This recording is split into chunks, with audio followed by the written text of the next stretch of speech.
2024 is almost over, and it's been quite an interesting year for me. Despite having a YouTube channel mostly dedicated to the Xeno franchise, I haven't really touched the series at all this year, instead taking a break while playing and watching many other things. In fact, these pathetic stats for the year show this is the least I've played this franchise since it first released in North America all the way back in 2012. That said, it's also still been a great year for discovering a lot of new things that I have liked a lot. I've rated so many things in 8 or above this year and found a lot of new things to add to my all-time favorites list, many of which being other RPGs or stories that I think fans of this series could appreciate, and that led me to this video where I wanted to share these things that I have very much enjoyed this year with all of you in hopes that you might enjoy them too, because I like talking about and sharing the things that I like. This is the first time that I have done a video like this, so if you'd like to see more content like this or otherwise looking forward to more Xenoblade videos and guides with Xenoblade X on the horizon, be sure to subscribe. I'd love to hit 100,000 subscribers soon, and I'll love you forever if you do. Let's get into it. Starting things off at number 10, we have Nier Automata, specifically the anime adaptation, since I did play this game last year along with the rest of the Drakengard and Nier games, while the second core of the anime only just aired this year. However, because the anime feels supplemental rather than a replacement, I can safely recommend both in this slot, and if you think that's cheating, oh well. Nier Automata is probably one of the more popular RPGs out there, but it and the rest of the series is absolutely worth playing if you have not. Yoko Taro is probably one of the more creative minds in the business, and there are a lot of unique qualities in the games that he makes, whether intentionally frustrating to make some kind of point, or just having very unique execution that will probably leave an impact on you forever in how some of these stories are told. Especially the ending, which is so unique and creative and really inspires hope and human potential. Fun fact, my favorite of his games is actually Drakengard 3 because I'm a sicko, but I really do love the two Nier games as well since they all feature strong and memorable casts and have great stories to tell. The anime adaptation works very well as a supplementary material, which gave me an even greater appreciation for the story and had some really cool lore implications for this series as well, which makes me really excited for the next game that will hopefully come out sometime in the next 10 years. Like I said, I don't really think this is a replacement by any means or something you should watch without playing the game first. It also makes references to the other games in the series also, but it's still a fantastic experience and probably one of the best video game to anime adaptations ever. I really appreciate how there were some story changes and additional content that fleshed out some of the characters like A2 and Adam more, and I really love how they tackled the ending since it is very uniquely done compared to the game. It really is a very unique and creative experience, and I think that alone makes it worth it for anyone that wants to try it out. The game is currently only $16 on Steam, and the anime is pretty easy to find as well. Also, I love Devil and Popolo a lot. They are awesome. Song of the Ancient is one of the all-time great video game songs for sure. At number 9, we have Dragon Ball Sparking Zero. So fun fact, as someone in his mid to late 20s, I am a big Dragon Ball fan. It's probably still in my top 5 anime ever, and Goku is easily one of my favorite characters. I grew up watching this series and played so many of the games growing up, my favorite of which was always Tenkaichi 3, which I played a lot over the years. As you may imagine, I was extremely excited for Sparking Zero after it got announced and was really excited to play it when it finally came out. This ended up being the first Dragon Ball game I've gotten in well over 10 years, but it definitely kind of reignited that love I had dormant because I had an absolute blast playing it. I've sunk over 150 hours into this game, gotten all the achievements, and was able to grind all the way to Z ranked in the ranked mode, which is the highest in the game, and at one point I was even the number 1 Super Saiyan Gotenks on the ladder. Unsure if I still am, and I mostly just played the Super Saiyan 4 Gogeta anyway, since he was the blatantly strong character in the game, but even still, it was a lot of fun. This is definitely a game that's a lot of fun to do with your friends, experimenting with different teams and using bad characters, and honestly, even if the gameplay system isn't super technical like other fighters, I still think it's a blast to play, and Vanish Wars are also very, very funny, but I think that did get patched out recently. The story mode also has a lot of cool what-if scenarios that make it a lot of fun to go through beyond just telling the same story you probably already know from the anime and basically every other game, and I always enjoy using the huge variety of characters that are in these games. If you enjoy any kind of fighter or have friends to play with, I can definitely recommend this game. Fun fact, this game actually inspired me to watch all of the non-canon Z movies and the Super movies for the series so I could both refresh my memories on the ones I had seen, or just watch the ones I hadn't seen since the movie characters being playable is a big part of the appeal of this game. Most of these are kind of bad, but the Super movies outside of Frieza are actually pretty dang good, with the Broly movie in particular being absolutely phenomenal, with incredible animation and a super hype fight scene that I'd almost rank on par with this game because honestly it's just crazy hype and really fun to watch in a group chat especially, and actually has a pretty decent story to tell. All in all, these experiences reignited my love for Dragon Ball, and if you have any kind of nostalgia for the series, definitely check them out. And even if you don't, go give the series a watch. It's still a really fun series, and I think you'd probably enjoy it. Rest in peace, Akira Toriyama, and thank you for creating something that has had a huge impact on my childhood and life as a whole. So, massive tonal shift from basically everything else on this list. Number 8 is Chihaya Furu, a shoujo sai about a Japanese poetry card game. And if that doesn't sound very interesting, well, I get it. But it unironically is really, really good. I watched all three 25-episode seasons of this anime and then went to the manga afterwards and finished it out, and man, it was just a phenomenal experience the entire time that's only seemed to get better. Unironically, this Japanese poetry card game in context of the series is treated very seriously, with a lot of tension that makes it basically feel like a sports anime. In fact, the execution is better than most sports anime that I have seen. There are entire intense tournaments dedicated to this card game within the series, and the execution is extremely good to keep you invested. I binged this entire series ridiculously quickly for how many episodes it was, and the lower stakes of it being a card game makes everything unpredictable as to whether the main characters are actually going to win or not. The biggest strength this series has is probably just going to be its cast or characters. Pretty much every single character in this series is awesome, and I mean every single character. Even ones that seem unassuming at first glance, you will probably be eventually saying, "That's my GOAT," and having those characters that you are invested in is what makes the competitive Karuta events work, since you will desperately be rooting for them to win. Chihaya is also just a fantastic main character with a really fun personality, and Taichi is probably just my favorite character in the series, and those are your two main leads, and I just really, really love them a lot, and I was super invested in them with the little love subplot they had going on, and the story as a whole. But as I said, basically every character is fantastic here, and even if you think it doesn't sound too interesting, just giving it a shot might be enough to change your mind because, man, some of those moments just really, really touched my heart. I've still gone back to watch a couple of those moments just because the execution and payoff for certain things is just really awesome in this series, and everything just feels really rewarding and worth it. Absolutely fantastic series and easily one of the best things I have watched this year, and you know what? The shoujo side genre is kind of great sometimes. At number 7, we have Tevi, which is my favorite indie game of all time, my favorite Metroidvania of all time, and just generally one of the best games I've played this year. This game is an absolute blast to play with awesome gameplay and build variety. It's a not too popular indie game, but I think it deserves vastly more exposure. I started playing this December of last year and was still achievement hunting till I got them all in January just because I had an absolute blast playing this game. Even now, when I play a new Metroidvania sometimes, I'll get to something that just makes me go, "Man, I wish I was playing Tevi right now." The main draw is definitely the gameplay and combat systems. The boss fights in particular in this game are absolutely incredible, being a mix of bullet hell type mechanics to dodge attacks, along with attempting to keep up combos on the bosses while breaking them. These are a lot of fun to figure out on higher difficulties and are really fast paced.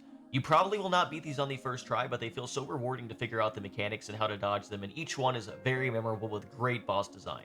I found the bosses only got better as the game went on, and the intensity and uniqueness of the mechanics continues to rise. It is a great challenge, and there are so many ways you can approach these fights to make them more enjoyable to your own experience. The build variety is also just fantastic, with many viable options between melee builds, ranged builds, dodge builds, HP regen builds, and the like, and you get a ton of ways to customize your character with the sigil system, allowing you to equip these to your choosing so you can experiment and choose which playstyle you think is going to suit you best, so it's definitely not a one-dimensional type of system. The story of the game is nothing super special, but Tevi is a super fun character and I do like her a lot, and the art of this game is also kind of phenomenal. I love my little cute bunny girl. The other character designs are also pretty sick, and the OST goes so much harder than it should in basically every single area. The exploration is also pretty fun in the game, and so it isn't just the boss fights. I love the movement and going around everywhere trying to do absolutely everything. There's a lot of heart and soul in this game just overall everywhere, and I really love how there's just so many combos and cool things you can do with the combat system, and how you just have so many options available to you. And as mentioned, I also really love the unique and intense boss fights, some of my favorite of any game ever, and that it's easy to replay and still enjoy these boss fights as well and try to get better at them. Like I said, I'll play Metroidvanias now without anywhere near the depth of this game and wish I was playing this one instead. Absolutely incredible experience, and even if you haven't played much of the genre, absolutely worth checking out. It's on both Switch and Steam and is currently only $20 on Steam for a game I dumped nearly 100 hours into. At number 6, we have the first of two visual novels on this list, Chaos Child. If you've never heard the name before, this is a VN in the same series the popular anime and also VN Steins Gate is a part of, which is also one of my favorite things ever. Chaos Child is simply another entry in the series, which is also a longer interconnected type of series with really cool lore, which I always seem to be drawn to. Who would have guessed? Being the fourth game in the series as a whole and kind of a spiritual sequel to the first game, Chaos Head, you'd want to at least play that game before this one ideally, but this VN is really, really good. Chaos Child is a game that made me very angry, sad, emotional, and sometimes even happy, and of course I mean this all in the absolute best way possible because this is one of the most tightly written and thematically sound things I've read, and it hits very hard with almost every single story beat and character moment. For as much so as this VN generally made me upset at times, it was only able to accomplish that because of how well the VN was able to get you attached to the characters and invested in the plotline. Just like the other games in this series, which is called Science Adventure, the way the VN conveys tension and that impending sense of dread is just unmatched. The character writing in the VN is one of the most impressive aspects, and as you know me, I really love good characters. The main form of interaction in this VN is the delusion system, where the main character will have delusions, either positive or negative, based on your own choices, which will determine a scenario you imagine before jumping back into reality. Takaru, the main character, is a pretty interesting character. While he can definitely remind you of an annoying redditor who always has to be right, he still ultimately feels like a well-meaning guy at heart despite some flaws. Much of Chaos Child revolves around Takaru investigating a series of murders and his desire to solve the case and gain recognition for that feat. I found his progression to be very interesting, and very late plot twist really recontextualized his entire character in very interesting ways. Unfortunately, I can't really talk a lot about characters because of big spoilers, but I would say the character routes and endings in Chaos Child, as well as how they come together in the true ending, are one of the biggest highlights of this VN, and makes the writing for the VN that much more impressive. The writing and plot for this VN in general is just fantastic. Pretty much everything is here for a reason and contributes to the overall plotline or themes, and emotional story beats hit very hard when they happen, and character relations are fantastic. The mystery plotline is pretty fun to attempt to solve for yourself, and as mentioned, the writing does a fantastic job of conveying tension and dread. There were times I had to mentally prepare myself before advancing text because I was worried about what I might see next. And it all culminates with some very fantastic plot twists near the very end that recontextualize everything and brings everything together in a fantastic way. I truly believe the writing in this VN is excellent, and honestly, the series has hit on almost every single entry and has been very consistent in quality, and they're all very cheap to get on Steam, so if you ever do want to get into it, check out the Science Adventure series. My only advice is to make sure you read Chaos Head before this, and preferably the others as well, or you probably won't get as much out of it or appreciate the overarching storyline as much, but it's definitely still worth it. At number 5, we have Atelier Sophie 2. Honestly, it feels wrong if this is all the way down at number 5 because I rated this a 10 and think it's absolutely phenomenal. It's 13th on my all-time favorite game list now. The problem is that 4 and 3 are 12 and 11. I had been meaning to get into the Atelier series for a while, and I was finally able to by playing the Mysterious games this year. So the first Sophie, then Atelier Fierce, and then Atelier Liddy and Sewell, and then finally ending it off with Sophie 2. These 4 games are all same universe, and Sophie appears in all 4 of these games, and man, she's awesome. For this game, you'd only have to play the first Sophie in order to get most everything since it takes place before Fierce in the timeline despite being the last released game. But if you can, I'd still recommend playing all of them. Honestly, I kind of have a bone to pick with Atelier fans, because for years I had never heard anything about the other games in the series outside of Ryza and people posting about her thighs, but these games are great! You even have a main character who uses dual guns as a weapon! Why had I never seen this before? And look at how cute Sophie is! Why is there not more content of her online? That aside, though, the main focus here is Sophie 2, which I think combines basically every good thing about the 3 games that came before it into one fantastic experience. This game is an absolute blast to play, with the world being probably the most fun to explore yet in this series. Gathering is really fun since there are a lot of mini-games to get the highest quality materials, which is really nice for crafting, and of course crafting is one of the absolute main appeals of these games, and this game had probably my favorite crafting system. I spent like 10 hours in this game just optimizing crafting and trait transferring to make the most powerful weapons and gears. If you love making your own optimal setups like me, this game is definitely for you. At one point, I had a character who had significantly reduced wait time after every turn, along with massive critical hit damage and great crit rate that could just truck enemies on the highest difficulty by endgame because of her skill set. There's also really cool team-up features here that lets you constantly swap between your frontline and backline characters to get extra attack offs, which lets you use the entire party, and if you have the resource bar that lets you do that, that is really helpful. You also get the ability to shield teammates and take reduced damage as well. These systems are a lot of fun to optimize and make even the combat of this game a lot of fun to experiment with. It's probably one of my favorite turn-based systems ever in a game just because of the amount of options you have and how each boss has its own unique aura gimmick that you have to figure out, and the post-game has a boss rush mode, which is really, really cool. There are so many different ways you can deal with things, and it's nice and satisfying to see that effort you put into crafting actually pay off, and it is a whole lot of fun. The writing quality of this game is also just excellent in the sense that I feel like I really just came to love almost every important character in this game. Sophie was already beloved because of the previous 3 Mysterious games for me, but one of the other characters in this game, Ramizel, was also ridiculously good, and I love how the characters have meaningful relationships and dynamics with each other. Sophie herself is still a wonderful bundle of positivity who is absolutely adorable, and the ending was super well executed and made me tear up slightly. This game just has such a fun cast that I really enjoyed this time around, and I found the main conflict, while somewhat simple, still very compelling. Makes me want to never give up on my dreams even as I get older. I would 100% recommend this game and for the preceding trilogy to anyone who enjoys the genre, because I really would love if more people played this game, because it really is just absolutely fantastic. One of my favorite RPGs basically ever. Fun fact, I was actually planning to make Yumiya content when that game came out, but Nintendo kinda said no to that, so I'm a bit sad about that, but looking forward to that when it comes out all the same, and looking forward to playing more of these games next year. Right now, they're all pretty cheap on Steam while on sale, and they're on Switch too. At number 4, we have Shin Megami Tensei 5 Vengeance. So I was already a big fan of the original Shin Megami Tensei 5, just for probably being the best monster collector out there while having the best Mega 10 combat and demon fusion system, but then Atlas decided to give the game a real story in this release to enhance the experience even further, and I had a really good time. I'm a big fan of the SMT franchise, and I feel like this is probably just the best game in the series now, at least for me. For me, I really enjoyed the content Vengeance added. I think the story being good now with actual character dynamics is great. I think a lot higher of Tao now, and think Yoko was a great addition, and overall there was a lot of really cool and sick moments in this game. Also, Tsukiyomi is my guy. That guy is awesome. While the writing quality isn't ultra special, I feel like it was exactly what it needs to be to make a fun Mega 10 experience. The main draw and appeal of this game is still just going to be all the demons, which have a ton of personality, the fantastic fusion system, which gives you a crazy amount of variety in combat, and the really awesome combat system that's just a lot of fun to optimize. I love press turns. Random demons in this game sometimes have more personality than Metaphor party members, and I love seeing all of their unique dialogue throughout the game. Eden is still my goat, and I love some of the new additions like Agrit. Honestly, most designs are incredible just in this series in general, and I love collecting them all and filling out the compendium and trying to get the chance to use them all sometimes. Fusion is great in this game, making any demon viable to use in the long term with grimoires to raise their experience, and essence fusions to keep them up to date with stronger skills, so that's really nice. And it's a lot of fun to experiment and create super strong demons in this game, and I really love press turn combat as well. I also love exploring the world in this game and think it's sick that they replaced the third area entirely in the Vengeance story 2 with a new area that's a lot more fun to explore than Chiyoda was. I ended up 100%ing this game just because I really do have a lot of fun playing and think there's a lot of charm in this game that a lot of other games just do not have, and I could easily see myself replaying this in the future at some point. If you're into RPGs, definitely check this one out. It is fantastic, and it runs a lot better on Steam than it did on Switch too. Number 3 is Robotics Notes, the other science adventure visual novel on this list. Once again, same series as Steins Gate, which I do indeed love a lot.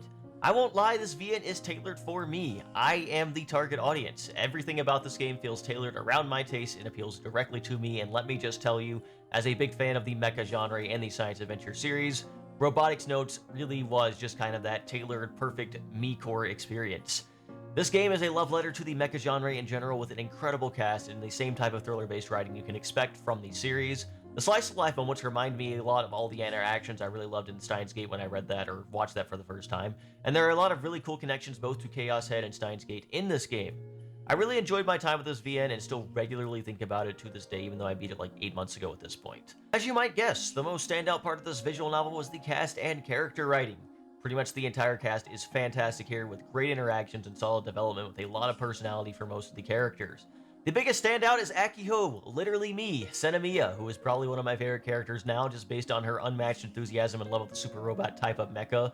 She would love Gurren Lagann, by the way. That's also a really awesome series. She is easily one of the most Enel core characters possible, and pretty much everything she was involved in this visual novel was fantastic.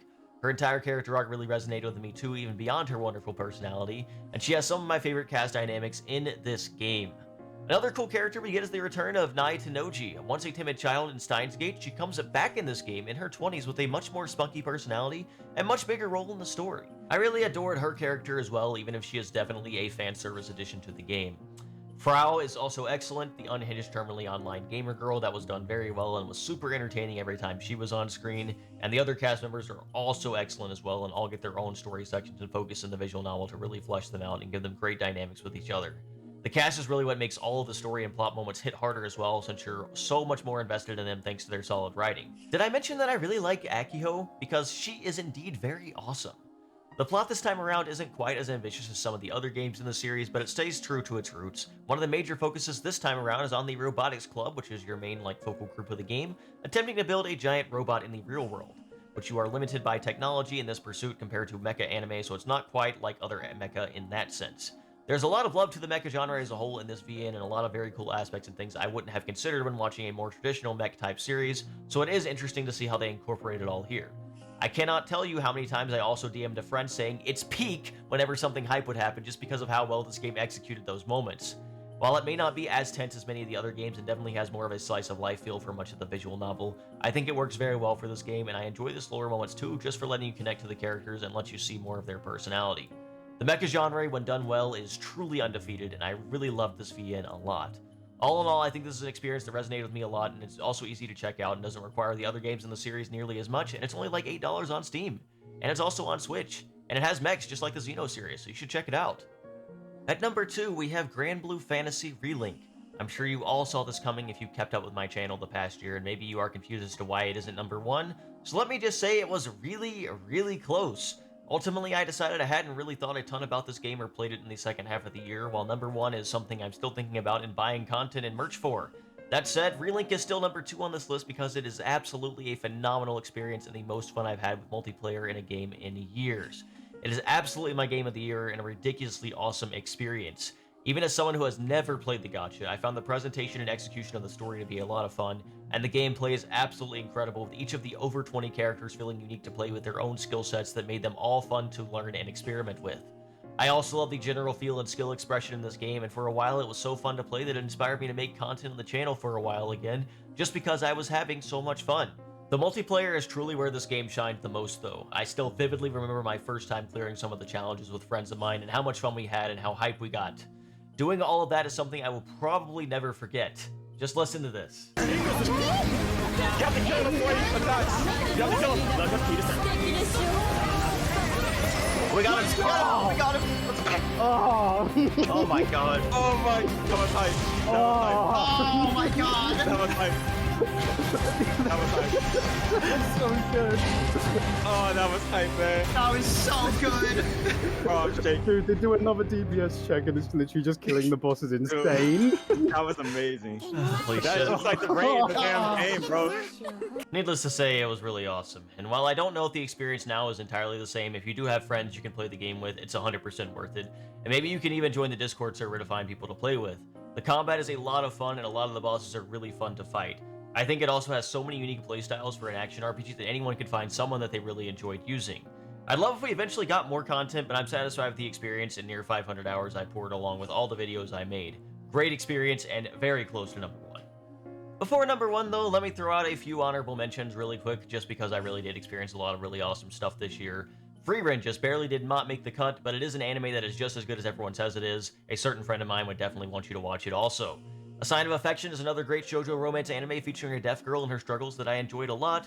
Lydia and Suel is part of the mysterious trilogy of Atelier games that I mentioned earlier that I also thought was great for finishing out character arcs for the series and having great characters in its own right.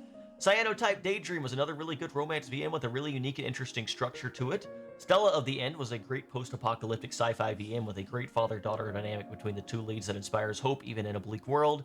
Chaos Head and Anonymous Code were other great science adventure VNs that I read this year. The Review Starlight movie is one of the best anime movies I've ever seen. Jellyfish Can't Swim in the Night is a fantastic music anime with great characters. Seventh Time Loop is probably just the best otome anime out there that I've seen at least. Link Click is a great time travel mystery series. And finally, Too Many Losing Heroines is a really vibrant and expressive series with a lot of very fun characters. Let's get to number 1. Finally, at number 1, we have Gridman Universe, and honestly I'm throwing the entire series in with it, so SSSS Gridman or 4S Gridman and 4S Dynazenon also. So this is a mecha series with roots in tokusatsu as well, and it is a lot of fun. Trigger really cooked here. For one, I love mechs, and mechs fighting giant monster or kaiju is also hype as heck, especially with how good the animation and choreography is in this series. I genuinely have nothing but positive things to say about it, but if there is one negative, it's that it's just too short. I want more of this because it's just really good, and I haven't felt this way in a while where I'm constantly thinking about it after finishing and going back to watch my favorite parts even months afterwards. I even watched the movie 4 times this year, just as recently as 2 days ago even, just because I was showing the series to other people. The movie was that good and probably just straight up my favorite anime movie ever now. Now, seeing giant robots fight giant monsters is super hype just in general, and every time there was some new wacky transformation or hype moment, it was easy to feel like a 10-year-old and pop off. But what I think this series really excels at is all the character moments and thematic writing. Between all the smaller benign stuff and all the heavy stuff with the characters confronting and overcoming trauma, which I feel enhance the series so much. The use of the OST is also really awesome and the visuals are absolutely fantastic. I cannot think of a single moment I wasn't enjoying watching this series.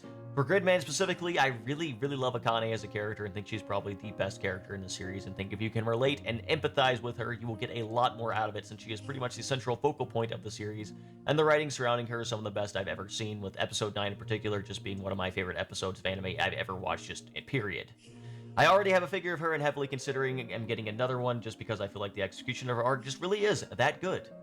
Dynazenon's cast as a whole is probably a bit stronger, with her not really feeling like any weak links, and everyone has a really solid character arc.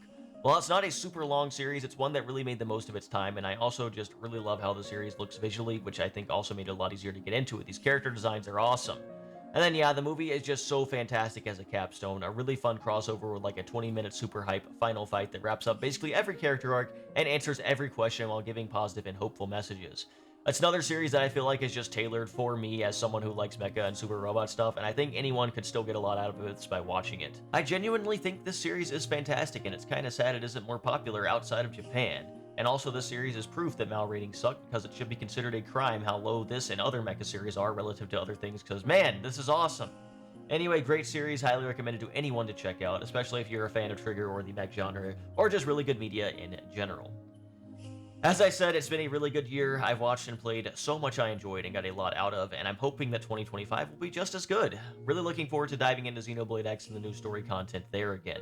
I hope you will all join me for that, and as always, if you enjoyed the video, please be sure to subscribe, because I'd love to be able to talk about things on this channel besides just Xenoblade sometimes, like I did here, and the support would be very much appreciated, so I do hope this video does well.